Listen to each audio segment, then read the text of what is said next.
بسم الله الرحمن الرحیم. عرض سلام احترام خدمت همگی شما خیرین نیکوکاران گرامی، به خصوص عزیزان ما در گروه گل‌های بهشتی از کشور سویدن. باز خداوند توفیق داد و ما پل ارتباطی شدیم از طریق مؤسسه خیریه قایم افغانستان بین شما عزیزان و گل‌هایی که در کشور سویدن زندگی می‌کنید و این گل‌هایی که در هرات در کنار ما هستند و هر ماه از کمک‌ها و هدایای شما بهره مند میشن و تشکری خاصی دارن این عزیزان. واقعا خوشحال میشن. هرچند که امروز پنجشنبه آخر هفته و بسیار خسته هستم، واقعا امروز به شدت مصروف بودم و کار داشتم، خسته بودم، ولی وقتی که کنار از این عزیزان میایم احساس شادی میکنیم، انرژی میگیریم و خوشحال میشیم و امیدوار هستیم که همه انرژی و همه شادی در وجود شما نیز سرایت کنه و همیشه وقت شاد و خندان باشه. امروز هم به لطف خداوند و کمک شما بزرگواران مقدار مواد غذایی که شامل روغن، رب، نخود، سویا، مکرونی و آش رشته هست خدمت عزیزان آوردیم و به عنوان هدیه و تحفه از طرف شما به روی عزیزان ما تقدیم میکنیم.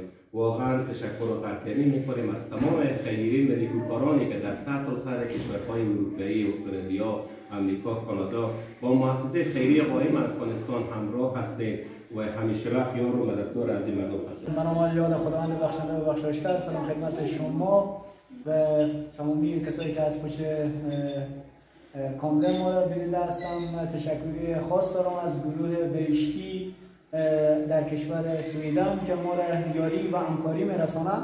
من خداوند بخشنده مهربان سلام و عرض ادب دارم خدمت تک تک دوستا. تشکر خاص دارم با عنوان یکی از توانمندان بنیاد خیری پیر هرات از دوستان ما گروه بهشتی در کشور سویدن، از آقای جناب عزیز عزیز، بانو ریحانه عزیز و تمام دوستان عزیزی که همواره بنیاد پیر هرات یاری میرسانند و امروز هم کمک‌های اونا برای ما رسید و خیلی خیلی تشکر از اونا. امیدوار هستیم که همیشه خوشحال و سربلند و سرحال باشیم.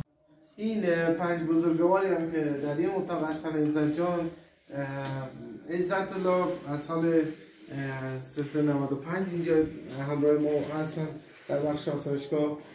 خدمت شما شود که مالیات اسنجا رو دارن که تمام نیازمندی وابسته به پرستارش هر 5 نفر که در این اتاق هستن جز کسایی هستن که هیچ کار نمیتونن اونا انجام بدن. تمام نیازمندی هستن وابسته به پرستارش. اینا میلاد جان هستن، میلاد جان جز تفلک هستن که جلوی شفاخانه آوردن. اینا رحمت جان هستن جز تفلک های بی‌هویت هم هستن.